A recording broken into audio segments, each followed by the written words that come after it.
What's up, y'all? It's your girl Shay Marie, and I'm back with another one, y'all. Today I got Miss Nicole Scott, the author of The Woman at the Well. Y'all see that? Tell them, hey, Miss Scott. Hello, hello. So today, y'all, we getting into this book, Miss Scott. She's the author of Five Marriages, One Calling, and the guy who met me there. Y'all, this is a very important book because, like she said, she has five marriages, but it's only one purpose. Can you give us a little insight about this book? Well, the woman at the well, five marriages, one calling, and the God who met me there. The title speaks for itself. Yes. Uh, I've been married 5 times and divorced 5 times. But in the midst of it all, God met me at the well, and I am forever grateful. Yes, y'all. So I don't want y'all to think because you've been married so many times that there is no new beginnings. There's no open doors, and y'all, we have somebody right here in the flesh, but things have turned around for her. She been in control of her own ship the whole while, y'all. And we're gonna Yeah. get into it, y'all. It's one verse that I want y'all to hear.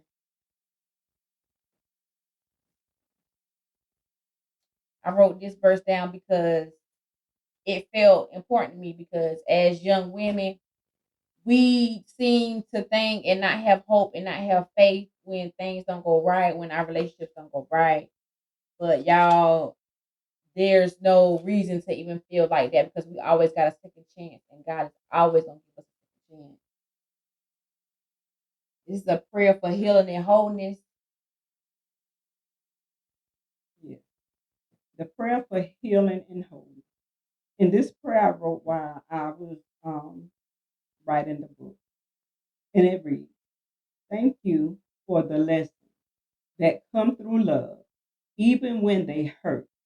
Thank you for showing me that before I can truly love anyone else, I must first be whole in you. Lord, heal every broken place within me, the wounds from my past, the pain I've carried in silence, and the mistakes I've made while searching for love outside of your will. Teach me to wait on you and to trust your timing. Remove the desire to rush into anything that you have not ordained. Help me to see love through your eyes, patient, pure, and full of truth.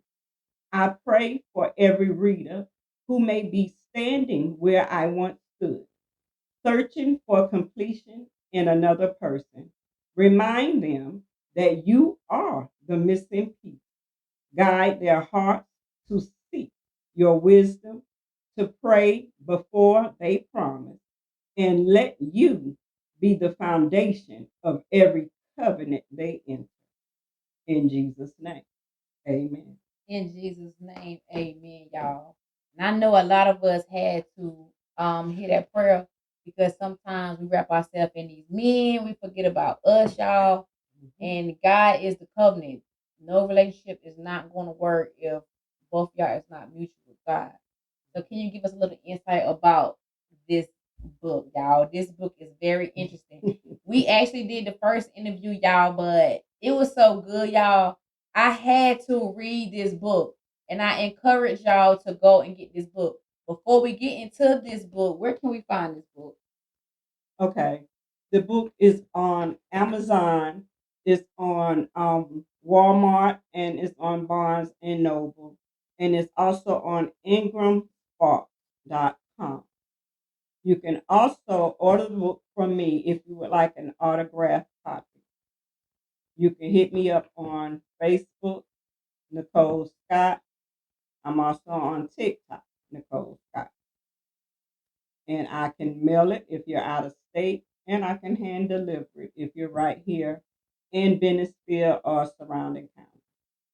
So y'all, please get this book, and I'm gonna tell y'all the chapters in it.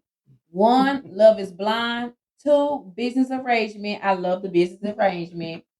Three, love sick and broken. Four, Pandora's box. Part one. 5, Marry or Burn. I love Marry or Burn. 6, Pandora's Box Part 2. 7, Second Chance at Love. Or So I Thought. Y'all need to go get this book. Please go get this book. So can you tell us a little bit about the book? We're gonna starting from the first chapter. Because this is very interesting. Love is Blind. Can you come on, give us a little bit about this Love is Blind? Help us through us because we need to know this stuff. Love is Blind. Love is Blind. I titled that chapter Love is Blind is because I was sort of a wild child, so to speak. There was no rules when it came to me. I did what I wanted to do and how I wanted to do it. So Love is Blind. I met him over the phone. Mm. So that's why it's called Love is Blind. We met over the phone and we started dating. So I didn't really know what he looked like because during that time, we didn't have social media and everything, like we have now and FaceTime and all of that. So when we sent pictures, I took real good pictures and I sent pretty pictures, but he sent blurry pictures. So I didn't really get to see. But I fell in love with his swag, the way he talked. And yeah, he carried himself very well and the way he talked, his accent. Oh my God, I love the way he talked. And because he was from LA. So he talked like Snoop and Ice Cube, what I'm Okay, he saying? had that little swag to Yeah, his voice. he did. So that's why I titled it Love is Blind. But at the same time, I was young. I was 18 and I was pregnant. So I didn't really know what I was getting into. You know what I'm saying? Young, pregnant, ready got out You just get, looking, yeah. ready to you get really out got your mama mama. house, Yeah. ready to start my own family. And I thought like everybody else thought, you get married, Everything will be happy. and that was it. Wasn't no divorce, wasn't none of that. But boy, was I wrong.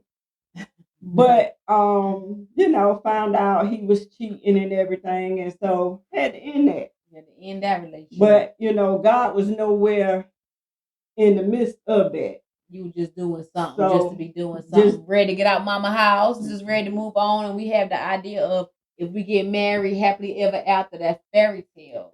Yeah, he was in the military, so I'm about to travel and all this stuff, but it didn't work out that way. But we ended on good terms. We ended as friends. So that was the end of that, and it was time to move on. It was time to move on. Okay, and Scott. That was so Scott. I took notes. That was Scott. Okay, and then in the book, you said Scott was actually ugly. Scott was ugly. Scott, but when Scott showed up, Scott was ugly. So mind y'all, she have not met Scott. You see, I told you I got my own notes. She have not known Scott, but you fell in love with everything else. But she didn't get to see who she was falling in love with, which was something good though, because you fell in love with the person. And not the looks first. But I know you wish you saw them looks. Though. I wish I had saw them looks. But let me tell you something. Me and Scott remained friends. So even after the divorce and everything, when Scott would come through town and whatnot, because Scott wasn't from here. So whenever Scott would come through the visit or whatever, Scott showed up one day and this man pulled up at my mom's house and this man got out and was like, who this is? This dude was fine. Oh my God. It was Scott. It was Scott. Scott had them got fine. Oh, Scott got fine. Little wisdom and stuff. Scott got fine. Scott grew up and got fine. So Scott was your roommate best friend. Scott. So that's how she met Scott. My high school classmate. They was best friends. That's how I met Scott. I was calling to talk to my friend, my close friend, my high school friend, and he wasn't home. And Scott answered the phone. Yes. That's how God had arranged that. You know, you had to go on your journey. So God put Scott right there to answer that phone for you. That's what that was. Answer that phone. So we're gonna go to marriage 2. Marriage 2. Which was Mr. Phillip. Phillip. Give us some insight about Phillip. So you were struggling. He was in the military? Yes. Okay, give us some insight about Mr. Phillip. Phillip. By the time I met Phillip, y'all, I had my second child. So now I'm 2 kids in. And I met Phillip. Phillip was one of my best friend's nephew, right? So I'm at her house chilling one night, at a little house gathering. We getting our drink on, having a good time, listening to some house music and everything. And in walks Phillip. Just fine. Phillip was just fine. Phillip was fine for no reason. Just fine. So Phillip walked in and Phillip introduced himself and everything. And it wasn't nothing to because see, Phillip was young. Phillip was younger than me. But Phillip came with a business proposal, y'all. I'm like, what? So he hit me with I'm in the military. Well, first he asked me was I single, dating anybody or married anything. And I was like, no, I'm single. I ain't got nobody, whatever. So he was like, well, you know what? That's cool. He was like, I got a proposal for you. I was like, what's up?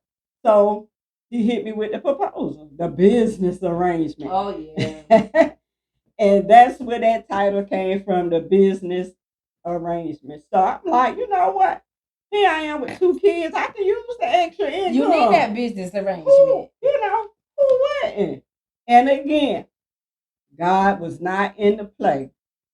And I didn't think nothing of it. Again, no rules for me. I do what I want to do. Right. I ain't run this by nobody. I hit up one of my friends, I let her know what was up, what was going on or whatever, because I needed a witness at the courthouse. Right. and we came up with our agreement, and that was that. The business arrangement. And that's what a lot of people do. A lot of people be having business arrangements, and we be thinking that they together and everything, and they be done got together. And the military men, they is good for the business arrangement because I think military, they get like extra money. Yeah, and you can bring your family, you get extra benefits and stuff like that. So you get the benefits, and then we got married. He went his way, I went my way. We had to have no communication on it. Look, the check coming. Okay. Because I was about my coins. I was always about my coins. I ain't play when it came to my coins. So henceforth the business arrangement. But like I said, at that time, God wasn't in the picture. God wasn't in my life. You know what I'm saying? So I didn't understand at the time the covenant. So before people enter into that type of business arrangement, they got to understand the covenant. You know what I'm saying? Because the covenant is between you, him, and God. So while in my mind, it was just a business arrangement. I'm studying saying, that marriage don't count. That marriage don't count. But truth be told, that marriage counts. You know what I'm saying? That marriage counted. So any man after that marriage that I was sleeping with, I was committing adultery. My soul was on the line. And you just looked at it from a regular business arrangement. I just was looking at it from a business arrangement. You didn't even think that deeper. See, y'all, we be doing different things for money, marrying these men for money, marrying these men for different things. And you be thinking like, no, like this is the business. I need money, but y'all, God is everything. You come before God. I don't care what the plan is. When you decide to come before God, that's your covenant. All money ain't good money. I'm going to say that. All money ain't good money. So before you enter into a business arrangement, make sure you know what you get yourself into. Yes, please, because God will not bless that. And you probably will be cursed. Yes. God be done send them 7 more demons out there to you. Exactly. Exactly. So marriage 3, how we going on marriage 3? Marriage 3. Now marriage 3 was real. You was feeling love for marriage 3. See, Pippin ain't easy for marriage 3. Marriage 3, I was ready. Love sick and broken. Love, Sick, and Broken, y'all. I'm telling y'all these. Oh my God, these titles, I love them because they basically is exactly what she's talking about, hitting them on the T. And this is stuff that we is going through. So go ahead. Yeah. Marriage 3. So after the business arrangement, the agreement was that we would stay married until we both, met someone and wanted to get married for real, for real. So we both at the same time met somebody and wanted to get married for real, for real. Oh my God. So we got divorced, and then I got married to, husband number 3. And the marriage was good. The marriage was good. So I thought, he was fine too. Oh, no military, y'all. No military. He was not in the military, but he was fine. He was built. We had it going on. We had houses, cars, motorcycle. Oh, you had I'm ride. Learned how to ride the motorcycle. We just had it going on. So I thought. So I found out he was cheating. Men always find their way to be cheating. They find their way. How did you find out that he was cheating? Well, one day it was like, woman's intuition. Check the phone. You know how we do. You know how we do. But I checked that phone. And this chick had the nerve. She would leave voicemails and she would play music and everything for a long time. I couldn't listen to Monica. Because that chick would call and she would play daggone Monica. And he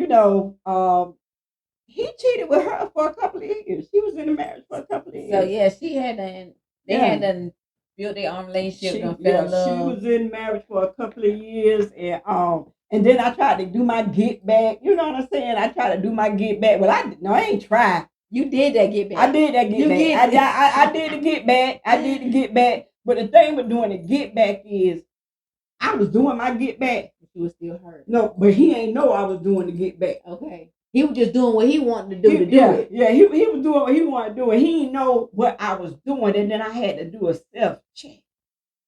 Like, because by this time, I was building my relationship with God. Right. I knew God. And I was building that trust with God. And then that's when my nana that I talked about a lot in the book. I had a praying nana. I had a praying grandma. I had a praying nana. And so, I had that relationship, and it was like, girl, you ain't hurting him because he don't even know what you're doing. Right. Because see, one thing about a man, I can say this. It don't take all night to get a nut. Mm-mm. But they so slow. They don't know no better. They'll stay out all night. Me, I went and came home from back in the bed like I ain't went nowhere and did nothing. That's what I'm talking about. So he never knew. He never knew. So I had to do a self-check, self-evaluation. You ain't doing nothing but hurting yourself. You ain't doing nothing. You don't even know. But sending yourself to hell. So all that trying to play get back, you really hurting yourself trying to play get back, especially whenever y'all don't even tell the man what's going on. Right. Yeah, you just hurting yourself. Like I was too smooth to get caught. Right. And to my nana say, you better leave that man alone. Because you don't want God to hurt him. Hold up. Did you leave him alone? Indeed. You indeed. Indeed. But you had to pray for the other woman, right? So I end up having, Nana told me, she said, you got to pray for that other woman. Ooh, and that's very, very, very, very deep. Pray for who? Not the other woman that was messing up your home, the home wrecker. Yeah, the home wrecker. I had to pray for her. And in praying for her, I didn't realize until writing the book. See, I got a lot of healing in writing the book. But in praying for her, God showed me that I wasn't only just praying for her, but I was praying for her protection and praying for my protection, but I was praying for her protection from me. If that makes sense. That makes perfect sense. And I'll tell you why. But see, I still gonna have to buy the book. I gotta read the book. Got to read the book. But it was a time that me and husband number 3 was leaving from his aunt's house. And then he was ahead of me a few minutes. And it was stupid because he knew I was coming. I guess he didn't know what way I was coming. Right. But I caught up to him through time. And when I caught up the other woman was behind them. They were pulled God. over, having a whole conversation. But I knew what kind of car she drove. Oh, yeah. And when they saw me, he went one way and she went the other way, and I chose to follow her. Right. So I got pulled up beside her in front of Floyd's jewelry store, and I asked her to stop, roll the window down, and she wouldn't. And I was by myself. I wouldn't roll that window down. And either. her sister was with her, but she had somebody with her. I was by myself. Right. And she wouldn't. And when she wouldn't roll the window down, I got angry. She wrong. And then I had a bad temper. And I got angry. So, and then I remember I had my friend under the seat. And it was like, you know how you got the devil on one shoulder and the angel on the other shoulder, but that devil talking to the you. devil took over and he said, "Get it, get it, get the blicky." And I got it. Now he the one who bought it for me. Oh my God! And when he bought it for me, the man said, "You sure you want to buy your wife that?" He was like, "Yeah." And that's crazy. Yeah. He bought it for you, and you about to use it on her. Yeah. So she wouldn't pull over, and when that light turned green and she took off downtown, going towards on Fayetteville Avenue, and baby, I took off behind her. My mind, I just blanked out. I didn't think about nobody. I didn't think about your husband. I didn't think about my kids. I wasn't thinking about nothing. I saw red. Right. And she was my target. Because I just wanted to have a conversation. I think I wanted to have a conversation. No, you wanted more than that conversation. But anyway, so I started firing. Oh my God. And I fired about 3 shots. And the gun jammed. It just jammed. Oh, somebody was saved. That was God. This a brand new gun. It had no business. That clip should not have jammed.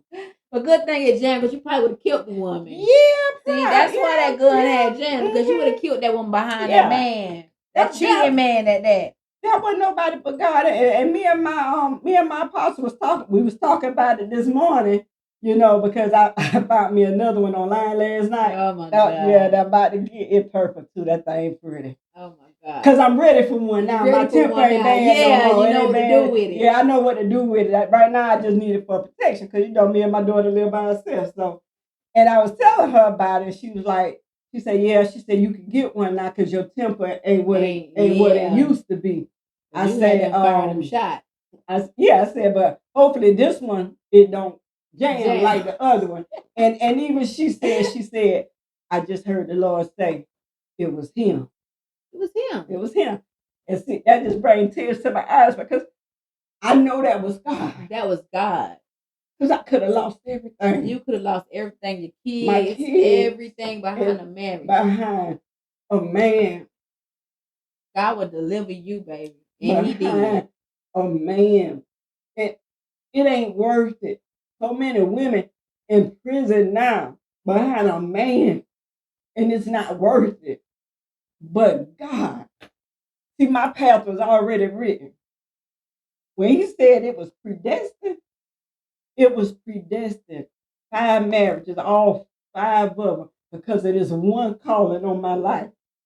God knew who I was before I knew who I was. Girl, she about to make me tear up too, baby, because this is and real life. I'm trying not to, and I done put on this makeup. And you look good. This is real life, y'all. This stuff that we be talking about on this podcast, this is real life, no holding back, because somebody needs to know this. Like, we have young girls who does this, like, and now that we got that open carry law and you can just pull that gun, girl. It's being pulled for reasons that shouldn't even be done. Like, our kids need us, girl. Your kids need you. Yeah. Good thing that gun jammed, baby, because you was finna take somebody's life, and taking somebody else's life is taking your life. And not only her, I could have hit her sister, an innocent bystander. Because you said the sister was in a car with her. So I could have hit both of them, and I could have been doing life. And that would have haunted you. Yeah. And I noticed in the book, you said you wondered, was she prettier than you? Was she smaller than you? You worry about all those things because he cheated. Because he cheated. And once we had moved to Savannah, and I was in a car accident in his car, And when he had cleaned out his car, I didn't know it, but he had cleaned out his car. Yeah. And he had pictures of her in his trunk Mm. that he had gave to my cousin.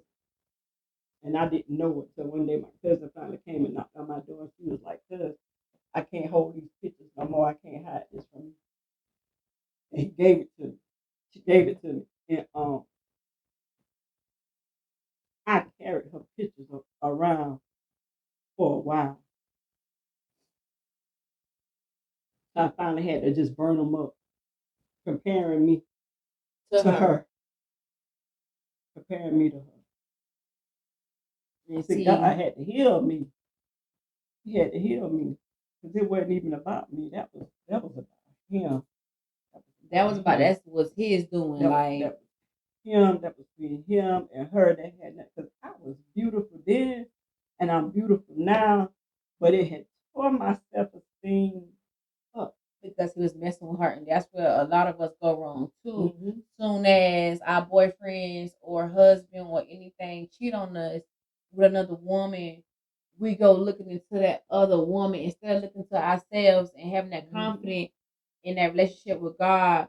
We compare ourselves to the next woman, and that alone can burn your confidence. That can make you feel less than Yep. what you really are, and not knowing that a man gonna be a man regardless. Yes.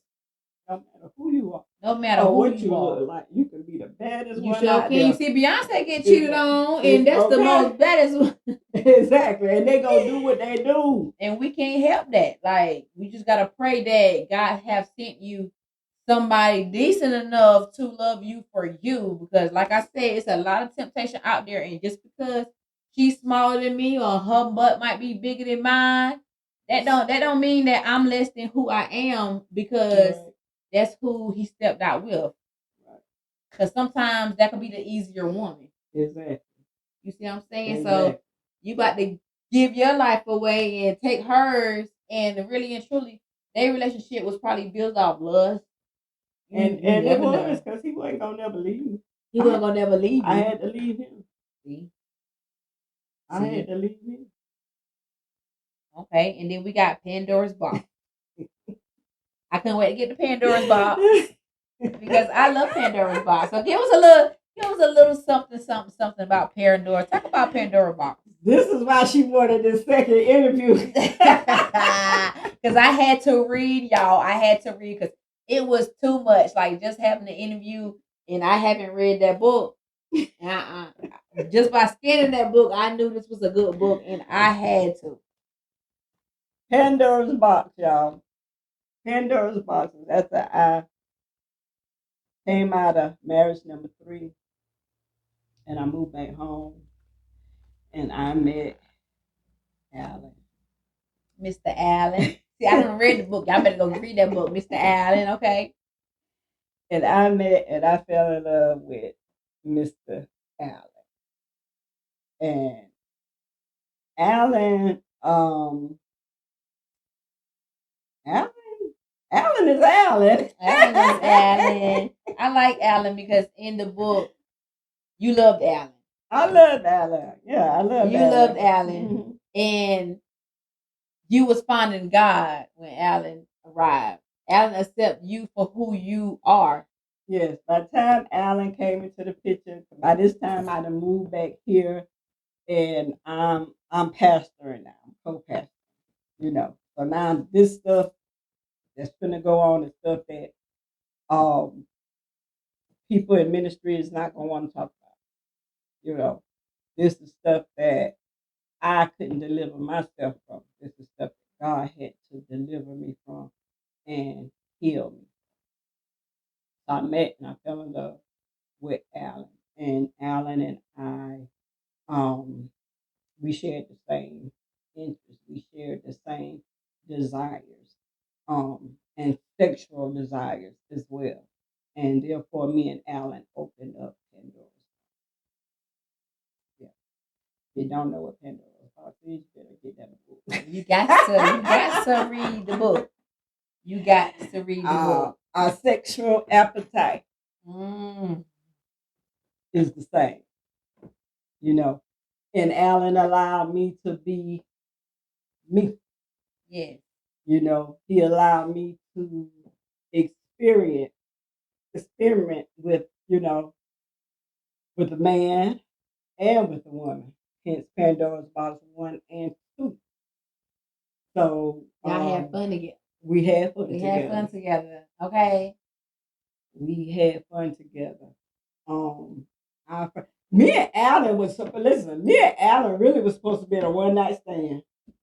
Well, how did y'all turn into a me and Alan was supposed to be in a one night stand, and I guess after that one night, it was just so good. Right. It was so good to us that we was like, okay, we go. It was before Valentine's Day, so we decided we got to see each other again. So, and it's in the book. So I called my best friend, Mika, and I was like, Mika, I'm gonna show him something. So I was like, I'm gonna get a room, Mika. So I got the room, and I brought every toy I had, my God, and all the goodies. And when he stepped in that room, he didn't know what to think. Because you did say, let me see, I was gonna quote from the book. If we're being honest, my drug of choice was sex. Not because I love chaos, but because I love the numb that came after. Like the woman at the well, the one you're with now isn't your husband. In my case, none of them were. Yes. Sex is always a drug for us. Mm-hmm. That was my drug of choice, and Alan was my kryptonite. And after that night, that man said, "So what we doing?" Straight like that. I said, I guess we go together. And we became a couple, so you can't say you cannot marry a one night stand and you can't turn a hoe into a housewife, baby, because I'd have been both. Right. So as they say, clock that T. Right. So don't ever think you can't turn no hoe into no housewife, because you definitely can. You can. God can turn you around, and that's what y'all fail to realize. We all have a past, and that's why it's called past. Yep. It's your past. It's your past. God will deliver you from anything that you need to be delivered from. And we have, that's why I love doing podcasts, because you have actual people that go through these things, like, and a lot of people don't talk about. But it's okay, because, hey, everybody got a life. Everybody got a life, and everybody done things numerous times over and over again. So, okay. So, what about marriage 4?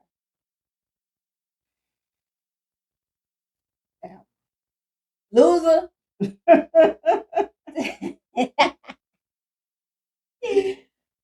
Marry or burn, y'all. That one came from, and me just being honest. By then, you know, me and Alan, we broke up, and I want to get it right. You know, I'm a woman of the cloth. I want to be right. You know, but I want to do right by God. I want to do right by my congregation. You know, and let me make this clear. There's nothing that anybody could go and tell my congregation that they didn't already know, baby. Right. I kept no secret. They knew exactly who I was. They knew who they was getting. Same thing with my family. Well, to a certain extent, as far as my children, they ain't know a lot of this stuff until they read the book. And you know, a lot of things my children learned, they learned in church. Like first time I said, you know, he brought me from the strip pole to the pulpit. I know that's right. I know that's right. From the stripper pole to the pulpit. You know what? That got to be a chapter in your next book. You got to write this second book. But marry or burn, like I said, I want to be right. So I married Chris. And not because I was in love with him, but like I said, because I wanted to be right. You know, the scripture is better to marry than to burn. Listen, y'all, you got to go deeper than that, because you need to at least love the person that you marry. Because I went through hell in that marriage.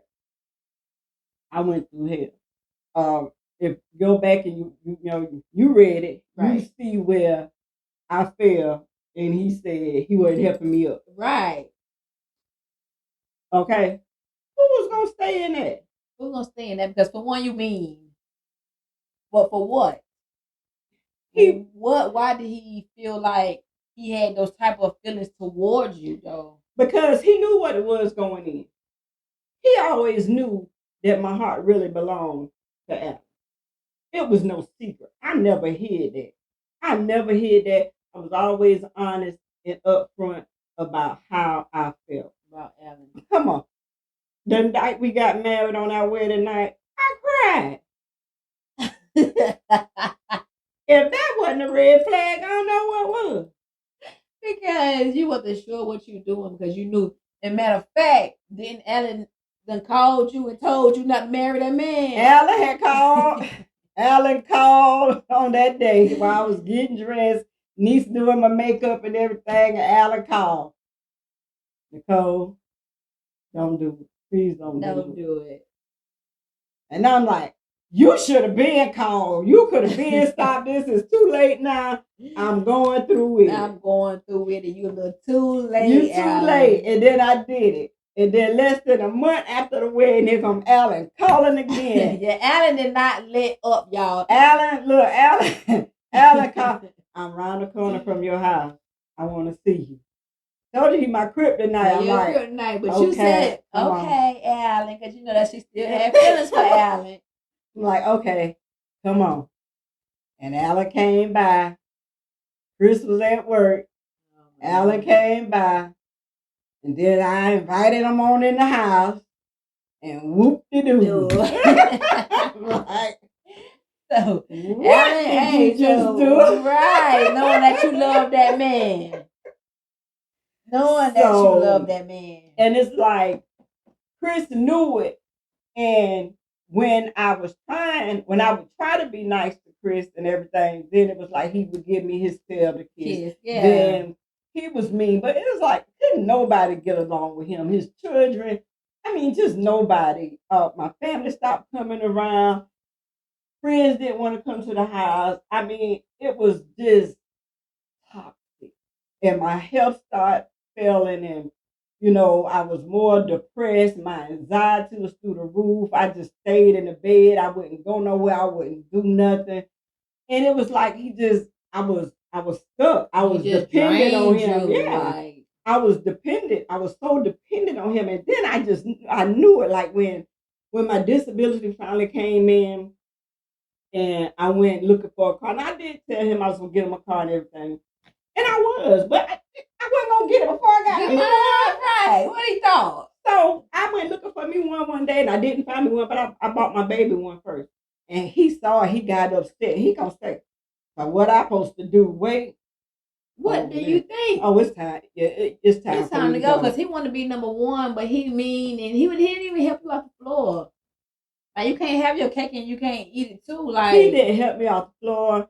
He would threaten me like, I'm gonna call up to the pharmacy and tell them don't give you your pain medicine. Oh no! God said in sickness through health, and I'm gonna take you out my insurance so you won't get your surgeries. The typical man threatening, doing all that just so you can stay and keep you near stuff controlling. Like that. And then it wasn't like I wasn't gonna get him a car, but when you start acting like that, then no, I'm not gonna put my money in a new car for you. So then I was like, you know what? Yeah, it's time for you to go, but I'm gonna give you this car right here, what I got. But then you ain't want to take that. You didn't want to take what I had, so you can go. Okay, you let your brother talk you out of that. So I sold the car for $3,000. Nigga, walk. Because once you start popping them gums like that, that's an ungrateful man. Yeah. Because what's your objective here? Because men want to take. What's your objective here? He always felt entitled. He always felt entitled to everything I had because he was my husband. Mind you, he moved in with me. He ain't never had nothing. No car, no house, no truck. He moved in with me. And that's just how he always felt like he was entitled. He was jealous of me and his daughter relationship. Just always was just jealous. And after we divorced and everything, it was like the dark cloud lifted. My health got better. And I started going, getting it was out, that man going. draining. Yeah. And I'm like, God don't want me to be miserable. God don't want you to be like this ain't God's work right here. God ain't blessing this one right here. And as soon as the ink dried on them divorce papers out, you signed that thing. I called Alan. You ready to come home? See, y'all gotta read it because Alan and Alan was like, huh? I said, I'm divorced. He heard what you said. You ready to come home? And he said, yeah. Well, see, he heard what you said. Alan love you for you. He don't care about no sickness.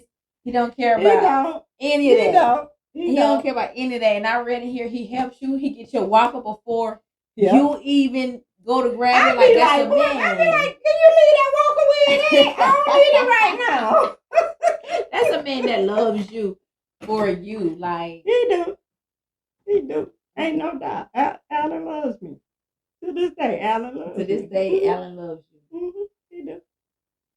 You like, Nicole, call me after the interview. Let me know how it goes. See, that's what I'm talking about. Because you got some men who actually love you for you, and like women not perfect, men not perfect either. Sometimes they have to go through stuff too to put them right there, be the man that God needs him to be for you. Yeah. Because now you done grew and elevated. You know so much. God's gonna send the right man for you because just anybody can't come to you. Oh no, no baby. No, baby. It's not gonna work if they think they're coming for anything other than love. God that created the beast, baby. Listen, I can read my book and I can listen to my album, baby, and I'd be listening to my music, and I'd be like, somebody be trying to holler at me, and I'd be listening to some of them songs. I'd be like, if God ain't signed that line, then one of the songs, no more contracts in a white dress. I know that's right. No, it can't just any man step to me. Alan can't even step to me any kind of way. Yeah, but Alan know though. Yeah, he knows. He knows. Alan knows. Okay, so marriage 5. What we looking at now? We at marriage 5. That's Alan. That's Alan, and I like Alan. And you have to write another book. We need a part 2, y'all. We just basically we didn't go all the way into it, but we gave y'all a little icing on the cake with this book, and I need y'all to go and get this book and read this book because this is for the ladies.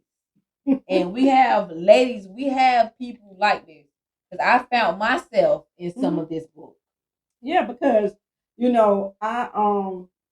the fear of that was going to keep me from writing the book was the fear of being judged, And I used to be ashamed to say I've been married 5 times, but it's people I ain't just been married more than 5 times. They've been in a relationship probably about 8 or 9 times with probably 6 or 7 kids with probably about 4 or 5 baby daddies. So ain't nobody perfect in this situation. Ain't nobody perfect. And then, after me and Alan divorced, my kids and even my sister, some people say, don't get married no more. I'm like, listen, I don't know what God got planned for me. Right. Because evidently these wasn't my husband. Yep. And it was literally a piece of paper. Right. That was I chose them.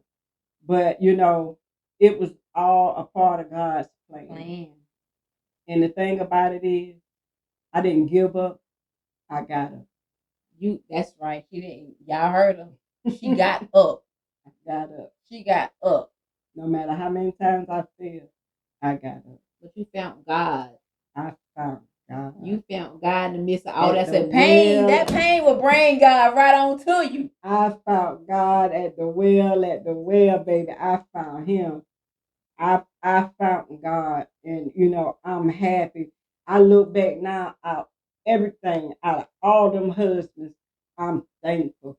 I'm grateful. That's right. From my pain to my purpose. My past does not define me. I'm not my past. And she is not ashamed to tell her story. And I love that. So you can't judge me on where I stood, baby. You got to judge me on where I stand. I know that's right. So if it was anything that you wanted to let a young lady know that's going through those things, down to the arrangement, all of that, like what would you give advice to a young girl that's going through trying to find love that don't even know herself yet? She's just out there just doing things. Be careful. Live your life. Love you. Learn you. Know who you are. And know who you belong to. Get a relationship with God and let Him order your steps. Because if He order your steps, you can't go wrong. Take it from someone that has been walked the path and survived and living to tell the story. If anybody have any questions, anybody want to talk to me, I'm here. I'm willing to talk to you. So don't even be scared to reach out, y'all. Ladies, if you have any questions, you don't know where to turn to, you going through some of the similar problems, you done been married a couple of times and you still want to know why and you still trying to find God, she is the woman to talk to, y'all. So don't be afraid to hit her up. She's perfect with communication. She will let you know. She will give you a little bit of advice. And if y'all would inbox me, and if you need help trying to find the book, let me know. My book is signed. My book was gift. Yes, signed by Miss Nicole, y'all. Yes. So please get this book, y'all. And I thank y'all for watching and following and sharing, y'all. So please, please, please, please, y'all, go with your heart, y'all. Don't ever let a man make you feel like you are less than what you are. We have her right here in the flesh to let us know God will turn things around and change things around for you in your relationship, y'all. So don't forget to like, follow, and share, y'all. I love y'all, and we'll be back with another episode. Bye, y'all. Bye.